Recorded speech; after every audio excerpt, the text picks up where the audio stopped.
Welcome back to my YouTube channel. ನಾನು ನಿಮ್ಮ ಭವಾನಿ ಹರಿಪ್ರಸಾದ್. ಎಲ್ಲರೂ ಹೇಗಿದ್ದೀರಾ?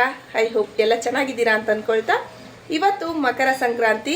ಸೊ ನಿಮ್ಮೆಲ್ಲರಿಗೂ ಮಕರ ಸಂಕ್ರಾಂತಿ ಹಬ್ಬದ ಹಾರ್ದಿಕ ಶುಭಾಶಯಗಳು. ಸೊ ಇವತ್ತಿನ ವ್ಲಾಗಲ್ಲಿ ನಾನು ಮಾರ್ನಿಂಗು ತಿಂಡಿಗೆ ಅಂತ ಹೇಳಿ ಬೆಂಡೆಕಾಯಿ ಗೊಜ್ಜು ಹಾಗೆ ಚಪಾತಿ ಮಾಡ್ತಾ ಇದ್ದೀನಿ. ಸೊ ಬನ್ನಿ ಯಾವ ರೀತಿ ಚಪಾತಿ ಬೆಂಡೆಕಾಯಿ ಗೊಜ್ಜು ರೆಡಿ ಆಗುತ್ತೆ ನೋಡೋಣ. ಈಗ ನಾನು ಅವರಿ ಇಬ್ರು ಚಪಾತಿ ಮತ್ತು ಬೆಂಡೆಕಾಯಿ ಗ್ರೇವಿನ ಮಾಡ್ತೀವಿ. ಸೊ ಯಾವ ರೀತಿ ಬರುತ್ತೆ ಅಂತ ತೋರಿಸ್ತೀನಿ ಇದೇ ವ್ಲಾಗಲ್ಲಿ. ಫಸ್ಟು ಗ್ಯಾಸ್ ಆನ್ ಮಾಡಿ ಕುಕ್ಕರ್ ಇಟ್ಕೊಳ್ಳಿ. ಆಯಿಲ್ ಹಾಕಿ ಈರುಳ್ಳಿ ಬೆಳ್ಳುಳ್ಳಿ ಎರಡನ್ನು ಫ್ರೈ ಮಾಡಿ ಪಕ್ಕಕ್ಕೆ ಎತ್ತಿಟ್ಕೊಳ್ಳಿ. ನಂತರ ಅದೇ ಕುಕ್ಕರ್ಗೆ ಬೆಂಡೆಕಾಯಿನ ಹಾಕಿ ಒಂದು 5 to 6 ಮಿನಿಟ್ಸು ಚೆನ್ನಾಗಿ ಫ್ರೈ ಮಾಡಿ.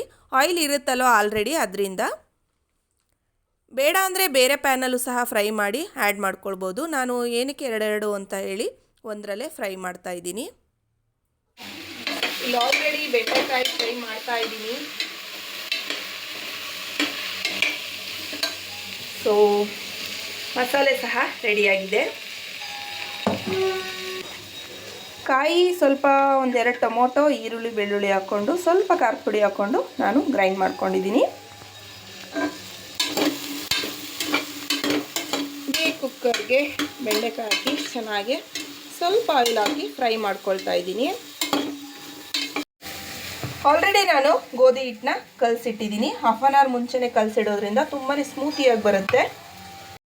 ಈ ರೀತಿ ಎಲ್ಲ ಚೆನ್ನಾಗಿ ಫ್ರೈ ಆದಮೇಲೆ ನಾನು ಆಗಲೇ ಫ್ರೈ ಮಾಡ್ಕೊಂಡಿರೋ ಈರುಳ್ಳಿ ಮತ್ತು ಬೆಳ್ಳುಳ್ಳಿನ ಹಾಕ್ತಾಯಿದ್ದೀನಿ. ಸುಮ್ಮನೆ ಎರಡೆರಡು ಪಾತ್ರೆ ಯಾಕೆ ಅಂತ ಹೇಳಿ ನಾನು ಒಂದೇ ಪಾತ್ರೆಯಲ್ಲಿ ಈ ರೀತಿ ಮಾಡಿಕೊಂಡೆ. ಈ ಟೈಮಲ್ಲಿ ಆಡಿಸಿರೋ ಮಸಾಲೆನ ಹಾಕೋಣ. ಸ್ವಲ್ಪ ನೀರು ಹಾಕೋಣ, ಜಾಸ್ತಿ ಬೇಡ. ಕನ್ಸಿಸ್ಟೆನ್ಸಿ ನೋಡಿಕೊಂಡು ಮಾಡ್ಕೊಳ್ಳಿ, ನಿಮಗೆ ಯಾವ ರೀತಿ ಬೇಕೋ ಹಾಗೆ. ಚಪಾತಿಗಲ್ವಾ, ಅದಕ್ಕೆ ಸ್ವಲ್ಪ ಗಟ್ಟಿಯಾಗಿ ಮಾಡ್ಕೊಂಡಿದ್ದೀನಿ ನಾನು. ನಂತರ ರುಚಿಗೆ ತಕ್ಕಷ್ಟು ಉಪ್ಪು ಹಾಕ್ಕೊಳ್ಳಿ.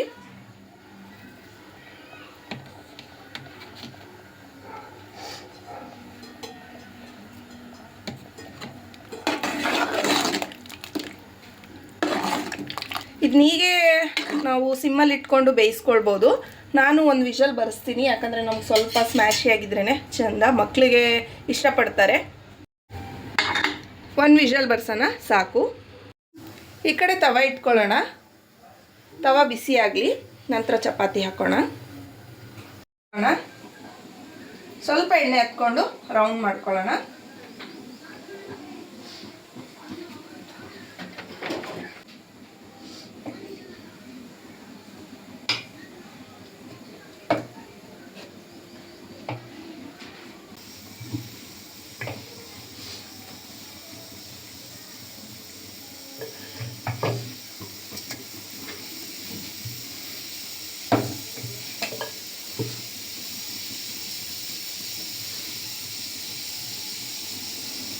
ಸೊ ಚಪಾತಿ ರೆಡಿ. ಸೊ ಈ ರೀತಿ ಹಿಟ್ಟನ್ನ ತಗೊಳ್ಳೋಣ. ಲಟ್ಟಣಿಗೆಯಿಂದ ಚಪಾತಿನ ಲಟ್ಟಿಸೋಣ. ಸೊ ಇನ್ನೂ ಯಾರೆಲ್ಲ ನನ್ನ ಚಾನಲ್ನ ಸಬ್ಸ್ಕ್ರೈಬ್ ಮಾಡ್ಕೊಳ್ದೆ ವಿಡಿಯೋ ನೋಡ್ತಾ ಇದ್ದೀರಾ, ಪ್ಲೀಸ್ ಸಬ್ಸ್ಕ್ರೈಬ್ ಮಾಡ್ಕೊಂಡು ವಿಡಿಯೋ ನೋಡಿ. ಹಾಗೆ ವಿಡಿಯೋಗೊಂದು ಲೈಕ್ ಕೊಡೋದನ್ನ ಮರಿಬೇಡಿ. ಈಗ ಯಾರು ಹೊಸದಾಗಿ ಅಡುಗೆ ಮಾಡೋದನ್ನ ಕಲಿತಾ ಇದ್ದೀರಾ ಅಂತ ಬಿಗಿನರ್ಸ್ಗೋಸ್ಕರ ನಾನು ಈ ವ್ಲಾಗ್ನ ಮಾಡ್ತಾ ಇರೋದು. ಸೊ ನಿಮಗೆ ಈ ವ್ಲಾಗ್ ಇಷ್ಟ ಆಗಿದರೆ ಪ್ಲೀಸ್ ಒಂದು ಲೈಕ್ ಮಾಡಿ. ಚಪಾತಿ ಮಾಡುವಾಗ ಒಂದು ಹಾಫ್ ಆನ್ ಅವರ್ ಮುಂಚೆನೇ ಗೋಧಿ ಹಿಟ್ಟನ್ನ ಕಲಸಿಡೋದ್ರಿಂದ ತುಂಬಾ ಸ್ಮೂತಿಯಾಗಿ ಬರುತ್ತೆ. ಒಂದು ಟಿಪ್ಸ್ ಏನು ಅಂತಂದರೆ, ಒಂದು ಹಾಫ್ ಸ್ಪೂನು ಎಣ್ಣೆ ತೊಗೊಂಡು ನೀವು ಸ್ಪ್ರೆಡ್ ಮಾಡೋದ್ರಿಂದ ತುಂಬಾ ಚೆನ್ನಾಗಿ ಸ್ಮೂತಾಗಿ ಬರುತ್ತೆ ಚಪಾತಿ ಎಲ್ಲ. ಸೊ ನೋಡಿ, ನಮ್ಮ ಚಪಾತಿ ಈಗ ರೆಡಿ ಆಯಿತು. ಸೊ ನಾನು ಚಪಾತಿ ಒತ್ತುತ್ತಾ ಇದ್ದೀನಿ, ಅಲ್ಲಿ ಚಪಾತಿ ಸುಡ್ತಾ ಇದ್ದಾರೆ.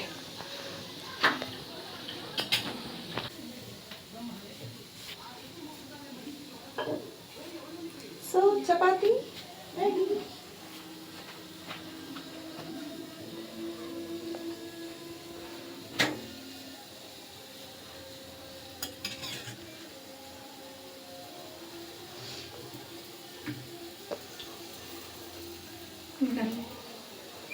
ಚಪಾತಿ ಮಾಡಿದಾಗೆಲ್ಲ ನಾವಿಬ್ರು ಶೇರ್ ಮಾಡ್ಕೊಂಡು ಮಾಡ್ತೀವಿ, ಅದು ನಮ್ಗೆ ತುಂಬಾ ಇಷ್ಟ. ಕಿಚನಲ್ಲಿ ಹೆಲ್ಪ್ ಮಾಡ್ಕೊಡೋದಂತೂ ಬಹಳ ಇಷ್ಟ. ಸೊ ನಮ್ಮಿಬ್ರು ಕಾಂಬಿನೇಷನ್ ನಿಮ್ಗೆ ಹೇಗೆ ಅನ್ನಿಸ್ತು ಕಮೆಂಟ್ ಮಾಡಿ.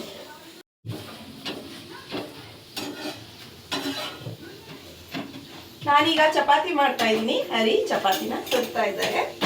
ಆಲ್ಮೋಸ್ಟ್ ಎಲ್ಲ ಹಸ್ಬೆಂಡ್ಸು ಅವ್ರ ವೈಫ್ಗೆ ಹೆಲ್ಪ್ ಮಾಡಿಕೊಡ್ತಾರೆ. ರೇರು ಎಲ್ಲೋ ಕೆಲವೊಬ್ಬರು ಹೆಲ್ಪೇ ಮಾಡಲ್ಲ, ಅವರು ಕಿಚನ್ಗೆ ಬರಲ್ಲ ಅನ್ನೋರು. ನನ್ನ ಹಸ್ಬೆಂಡ್ ಅಂತೂ ತುಂಬಾ ಹೆಲ್ಪ್ ಮಾಡಿಕೊಡ್ತಾರೆ. ತುಂಬ ಹೆಲ್ಪಿಂಗ್ ನೇಚರ್ ಇದೆ. ಅವ್ರು ಯಾವುದೇ ಒಂದು ತರಕಾರಿ ಸೊಪ್ಪು ತರಲಿ, ನಾನು ಏನೇ ಒಂದು ಸಾಂಬಾರು ಮಾಡಲಿ, ಅವರು ತರಕಾರಿ ಹಾಗೆ ಕೊತ್ತಂಬರಿ ಸೊಪ್ಪು ಎಲ್ಲನೂ ನೀಟಾಗೆ ಕಟ್ ಮಾಡಿಕೊಡ್ತಾರೆ. ಹಾಲಿಡೇಸ್ ಅಥವಾ ಲೀವ್ ಹಾಕಿದರೆ ಮಾತ್ರ ಅವರು ನನಗೆ ಹೆಲ್ಪ್ ಮಾಡೋದು. ಸೊ ಈ ವ್ಲಾಗ್ನ ಮುಖಾಂತರ ನಾನು ಅವ್ರಿಗೆ ಥ್ಯಾಂಕ್ಸ್ ಹೇಳೋಕ್ಕೆ ಇಷ್ಟಪಡ್ತೀನಿ. ಈಗ ಲಾಸ್ಟ್ ಚಪಾತಿ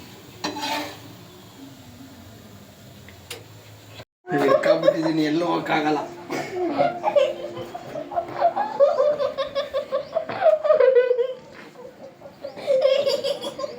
ಎಲ್ಲರೂ ಹರಿ ಮನೇಲಿದ್ದರೆ ಈ ಥರ ಮಕ್ಕಳನ್ನ ಈ ಥರ ಆಡಿಸ್ತಾ ಇರ್ತಾರೆ.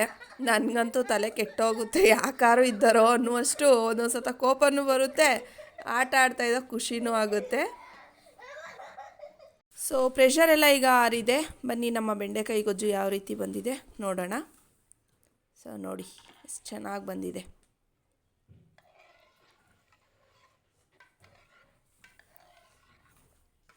ಅರಿನೇ ಎಲ್ಲ ಮಿಕ್ಸ್ ಮಾಡಿ ಮಕ್ಕಳಿಗೆಲ್ಲ ಸರ್ವ್ ಮಾಡ್ತಾಯಿದ್ರು. ಚಪಾತಿ ಸಹ ರೆಡಿಯಾಗಿದೆ. ಬೆಂಡೆಕಾಯಿ ಗೊಜ್ಜು ಚಪಾತಿ ರೆಡಿ. ನಾವೆಲ್ಲ ಬೆಳಗಿನ ತಿಂಡಿನ ಮುಗಿಸಿದ್ವಿ. ತುಂಬಾ ಚೆನ್ನಾಗಾಗಿತ್ತು. ನಂತರ ರಮಣ ಗೋವಿಂದ ಗೋವಿಂದ.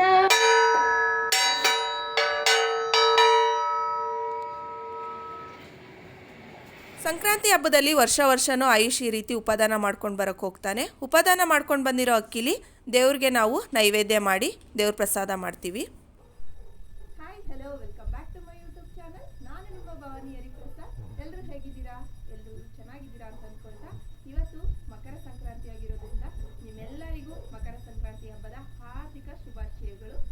ಸೊ ನಾನಂತೂ ಸೂಪರ್ ಆಗಿದ್ದೀನಿ, ನೀವೆಲ್ಲ ಚೆನ್ನಾಗಿದ್ದೀರಾ ಅಂತ ಅಂದ್ಕೊಳ್ತಾ ಇವತ್ತಿನ ವ್ಲಾಗ್ನ ಶುರು ಮಾಡ್ತಾ ಇದ್ದೀನಿ. ಬನ್ನಿ. ಸೊ ನಾವೆಲ್ಲ ರೆಡಿಯಾಗಿದ್ದೀನಿ. ದೇವ್ರ ಮನೆ ಸಹ ರೆಡಿ ಮಾಡಿದ್ದೀನಿ. ಬಟ್ ದೇವ್ರ ದೀಪ ಹಚ್ಚಿಲ್ಲ. ಕಾರಣ ಏನು ಅಂದರೆ, ಇಲ್ಲಿ ದನ ಕಿಚಾಯಿಸಿದ ಮೇಲೆ ನಾವು ಬಂದು ದೇವರು ದೀಪ ಹಚ್ಚಿ ವಾರ ಮಾಡೋದು. ಸೊ ಬನ್ನಿ ದನ ಕಿಚಾಯಿಸೋದನ್ನ ನೋಡ್ಕೊಂಡು ಬರೋಣ.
ನಮ್ಮ ಮಂಡ್ಯದಲ್ಲಿ ಯಾವ ರೀತಿ ದನ ಕಿಚಾಯಿಸ್ತಾರೆ ಅಂತ ಸಖತ್ತಾಗಿ ಆಚರಣೆ ಮಾಡ್ತಾರೆ. ಇಲ್ಲಂತೂ ತುಂಬಾ ಅದ್ದೂರಿಯಾಗೆ ಮಂಡ್ಯದಲ್ಲಿ ಆಚರಣೆ ಮಾಡ್ತಾರೆ.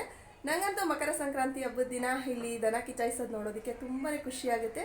ಎಷ್ಟೊಂದು ಜನ ಎಲ್ಲರೂ ಸೇರ್ತಾರೆ, ಎಲ್ಲ ಊರ ಕಡೆಯಿಂದನೂ ಸೇರ್ತಾರೆ.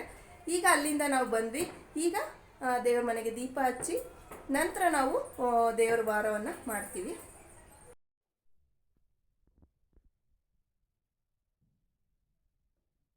ದೇವ್ರ ಮನೆನ ನಾವು ಎಷ್ಟೇ ಅಲಂಕಾರ ಮಾಡಿದರೂ ದೇವ್ರ ಮನೇಲಿ ದೀಪ ಹಚ್ಚಿಲ್ಲ ಅಂದರೆ ಅದಕ್ಕೊಂದು ಕಳೆನೇ ಇರೋದಿಲ್ಲ. ಸೊ ದೇವ್ರ ದೀಪ ಹಚ್ಚಿದ್ಮೇಲೆ ನೋಡಿ ಎಷ್ಟು ಚೆನ್ನಾಗಿ ಕಾಣಿಸ್ತಾ ಇದೆ. ನಂತರ ವಾರಿ ಬಂದು ಅಲ್ಲಿಂದ ಕಪ್ಪು ಧೂಳ್ತನ ತೊಗೊಂಡು ಬಂದು ಹೊಸ್ಲಿಗೆ ಹಾಕಿ ದೇವ್ರ ಸಾಮಾನೆಲ್ಲ ತೊಳೆದು ನಾಮ ಮತ್ತು ಕುಂಕುಮನ ದೇವ್ರಿಗೆ ಹಾಕ್ತಾ ಇದ್ದಾರೆ. ವಿಗ್ರಹಗಳಿಗೆ, ಬೋನಸಿಗೆ, ಗಂಟೆಗೆ, ಶಂಖಕ್ಕೆ ಎಲ್ಲದಕ್ಕೂ ಅವರು ನಾಮ ಮತ್ತು ಕುಂಕುಮನ ಹಚ್ಚಿದ್ರು.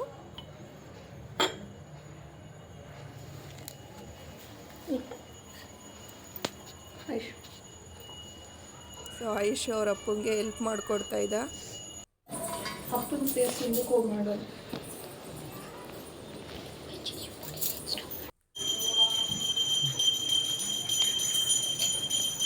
ನಂತರ ನಾನು ದೇವ್ರಿಗೆ ಎಡೆ ಹಾಕ್ತಾ ಇದ್ದೆ. ಈ ರೀತಿ ಬೋನಸಿ ಫುಲ್ಲು ತುಂಬೋ ತನಕ ಹಾಕಬೇಕು. ತುಂಬಾ ಮನೆ ಏಳ್ಗೆ ಆಗುತ್ತೆ, ಮನೆ ತುಂಬದಾಗಿರುತ್ತೆ.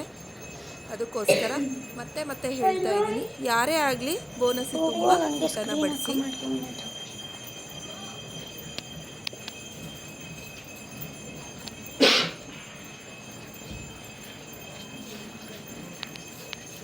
ನಾನಿವತ್ತು ಅನ್ನ ಹಾಗೆ ಚಿತಕಬೇಳೆ ನುಗ್ಗೆಕಾಯಿ ಹಾಕಿ ಸಾಂಬಾರು ಮಾಡಿದ್ದೆ. ಹಬ್ಬ ಅಂದಮೇಲೆ ನುಗ್ಗೆಕಾಯಿ ಅವರೆಕಾಯಿ ಇದ್ರೇ ಚೆಂದ. ಸೊ ಹಾಗಾಗಿ ನಾನು ಚಿತಕಬೇಳೆ ಮಾಡಿ ನುಗ್ಗೆಕಾಯಿ ಹಾಕಿ ಸಾಂಬಾರು ಮಾಡಿದ್ದೆ. ದೇವ್ರು ಮಾಡಿದಾಗ ತುಂಬಾ ಮನಸ್ಸೆಲ್ಲ ನೆಮ್ಮದಿಯಾಗಿರುತ್ತೆ ಅಲ್ವಾ ಫ್ರೆಂಡ್ಸ್? ನಿಮಗೂ ಈಗ ಅನಿಸುತ್ತಾ? ನನಗಂತೂ ದೇವ್ರು ಮಾಡಿದ್ರೆ ತುಂಬ ಖುಷಿಯಾಗುತ್ತೆ. ನಮ್ಮ ಮನೆಯವ್ರಿಗೂ ಅಷ್ಟೇ, ಅವ್ರು ತುಂಬ ಇಷ್ಟ. ಸೊ ರುಚಿ ಏನಾರು ಕಮ್ಮಿ ಇದ್ದರೆ ಅಂತ ಹೇಳಿ ನಾನು ದೇವ್ರಿಗೆ ಸಾಲ್ಟ್ ಸಹ ಹಾಕಿದೆ. ನಂತರ ವಡೆ ಪಾಯಸ ಸಹ ಮಾಡಿದ್ದೆ ನಾನು.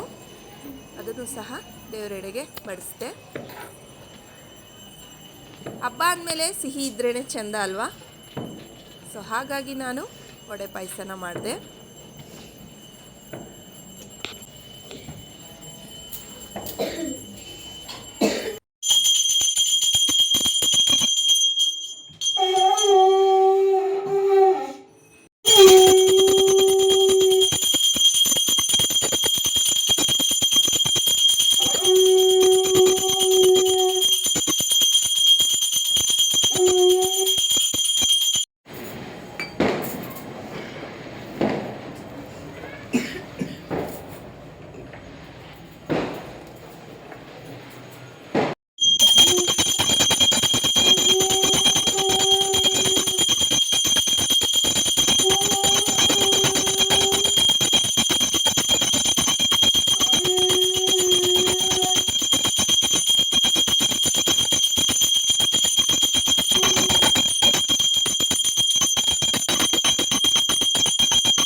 ಆಂಜನೇಯ ನಿನ್ ಪಾದ ಪ್ರೀತಿಯಾಗಲಿ ಗೋವಿಂದ ಗೋವಿಂದ.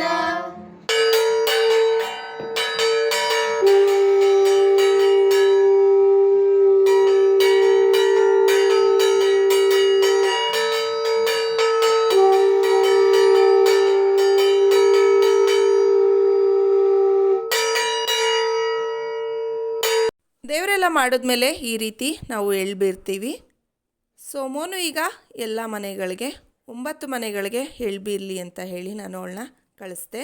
ಈ ರೀತಿ ಪುಟ್ಪುಟಾಣಿ ಮಕ್ಕಳೆಲ್ಲ ಇವಳು ನೋಡಿದ್ದೀರಲ್ವ, ಲೇಖನ ಕೃತಿ ನನ್ನ ಕೋ ಸಿಸ್ಟರ್ ಮಕ್ಕಳು ಇವರಿಬ್ಬರು. ಅವರು ಸಹ ನಮ್ಮ ಮನೆಗೆ ಎಳ್ಬೀರೋದಕ್ಕೆ ಬಂದಿದ್ದರು. ಸೊ ಕ್ಯೂಟಾಗಿ ರೆಡಿಯಾಗಿದ್ದಾರೆ ಅಲ್ವಾ. ಈ ರೀತಿ ಮುದ್ದಾದ ಮಕ್ಕಳು ಬಂದು ಎಳ್ಬೀರಿದ್ರೆ ತುಂಬಾ ಚೆನ್ನಾಗಿರುತ್ತೆ, ಮನೆಗೆ ಲಕ್ಷ್ಮಿ ಕಳೆ. ಸೊ ಮೋನೂ ಅಷ್ಟೇ ಹೋಗಿ ಎಳ್ಬೀರ್ಬಿಟ್ಟು ಬಂದು ಕೂತ್ಕೊಂಡ್ಲು. ಸೊ ನಾನು ಮಕ್ಕಳಿಗೆ ಅರಿಶಿನ ಕುಂಕುಮಗಳನ್ನ ಇಟ್ಟೆ.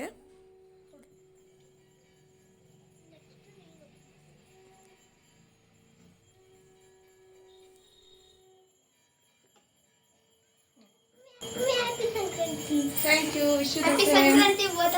ನಂತರ ನನ್ನ ಬೆಸ್ಟಿ ಸಹ ಬಂದಿದ್ಲು. ನಾನು ಅವಳಿಗೂ ಸಹ ಅರಿಶಿನ ಕುಂಕುಮನ ಕೊಟ್ಟೆ. ಮುತ್ತೈದೆಯರಿಗೆ ಹಾಗೆ ಹೆಣ್ಮಕ್ಳು ಹಬ್ಬ ಅಂತ ಹೇಳ್ಬೋದು. ಅರಿಶಿನ ಕುಂಕುಮ ಹಚ್ಚೋದ್ರಿಂದ ತಗೊಳ್ಳೋದ್ರಿಂದ ತುಂಬಾ ಏಳ್ಗೆ ಆಗುತ್ತೆ. ಸೊ ಅರಿಶಿನ ಕುಂಕುಮಕ್ಕೆ ಕರೆದಾಗ ಯಾರೂ ಇಲ್ಲ ಅಂತ ಹೇಳಬಾರ್ದು, ಯಾಕಂದರೆ ಅದು ಅಶುಭ ಅಂತ. ಸೊ ಹಾಗಾಗಿ ಯಾರೇ ಅರಿಶಿನ ಕುಂಕುಮಕ್ಕೆ ಕರೀಲಿ, ನಾವು ಹೋಗಿ ಅರಿಶಿನ ಕುಂಕುಮ ತೊಗೊಂಡು ಬಂದರೆ ತುಂಬಾ ಒಳ್ಳೆಯದಾಗುತ್ತೆ ಫ್ರೆಂಡ್ಸ್. ನನ್ನ ಫ್ರೆಂಡ್ಸ್ಗೂ ಸಹ ನಾನು ಎಳ್ಬೀರ್ದೆ.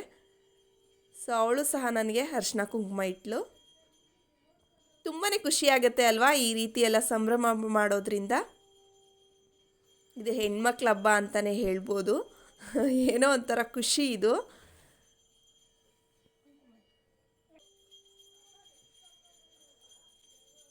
ನಾನು ಅವಳಿಗೆ ಎಳ್ಬೀರ್ದೆ, ಹಾಗೆ ಅವಳು ನನಗೆ ಎಳ್ಬೀರಿದ್ಲು.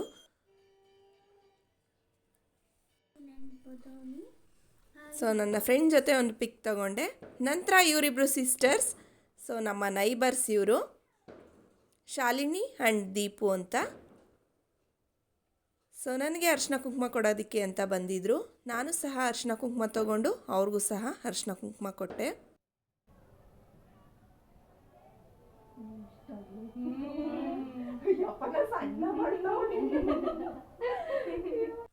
ಇವಳ ಹೆಸರು ದೀಪು. ಇವರಿಬ್ಬರು ಸಿಸ್ಟರ್ಸ್. ಸೊ ಒಟ್ಟಿಗೆ ಬಂದು ಎಳ್ಬೀರ್ತಾರೆ. ತುಂಬಾ ಖುಷಿಯಾಗುತ್ತೆ. ತುಂಬ ಚೆನ್ನಾಗಿ ಕಾಣಿಸ್ತಾ ಇದ್ದಾರಲ್ವ ಇಬ್ಬರೂ.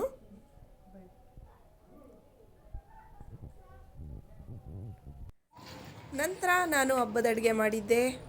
ಸೊ ಎಲ್ಲರೂ ಬ್ಯಾಟಿಂಗ್ ಮಾಡಿಕೊಂಡು ಖುಷಿಯಾಗಿ ಎಂಜಾಯ್ ಮಾಡಿದ್ವಿ. ಸಂಕ್ರಾಂತಿ ಹಬ್ಬದಲ್ಲಿ ನಾನು, ಹರಿ ಹಾಗೆ ನನ್ನ ಮುದ್ದು ಮಕ್ಕಳು ಎಲ್ಲರೂ ಕೆಲವೊಂದಷ್ಟು ಫೋಟೋಸ್ನ ತೊಗೊಂಡು ಫುಲ್ ಎಂಜಾಯ್ ಮಾಡಿದ್ವಿ ಅಂತ ಹೇಳ್ಬೋದು. ಇವತ್ತಿನ ವ್ಲಾಗ್ನ ಇಲ್ಲಿಗೆ ಎಂಡ್ ಮಾಡ್ತಾ ಇದ್ದೀನಿ. ನಾನು ನೆಕ್ಸ್ಟ್ ವ್ಲಾಗಲ್ಲಿ ಸಿಗ್ತೀನಿ. ಅಲ್ಲಿವರೆಗೂ take care, love you all and bye bye.